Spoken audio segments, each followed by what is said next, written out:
Arratsalde on denoi eta arratsalde on euri ere. Jesus Egiguren. Arratsalde. Imaz aiz bigarrena. Bigarrena Imaz. Imaz.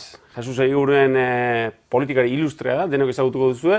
Egun batean baita urruna ere bai, izarra izaten da albistegietan, eta Eusko Alderdi Sozialistako lehendakaria. Bai. Zer ematen digiri zoriontasuna, ze plazer txikik ematen ditek bizipoza? Zinea, ez gaur egiten den zine hori, efektos espeziales, eta hori ez dira aguantatzen. Zine histori normal bat kontatzen zinea. Itzetik hortzera, ze aspaldian ikusteko ohitura eutsi aldiok, edo? Ez que galdu intzetat programa. Galdu intzeik, ja. Alberto Zurio laguna duk, ez da, Xos? Bai.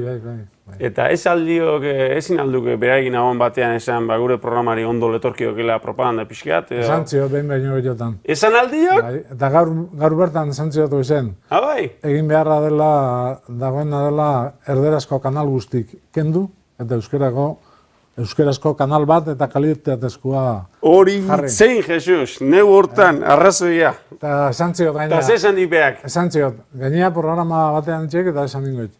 Hori esan. Hori zen aldi. Orduan azarra ingo zeik? Por supuesto, bajauko jelen bildura.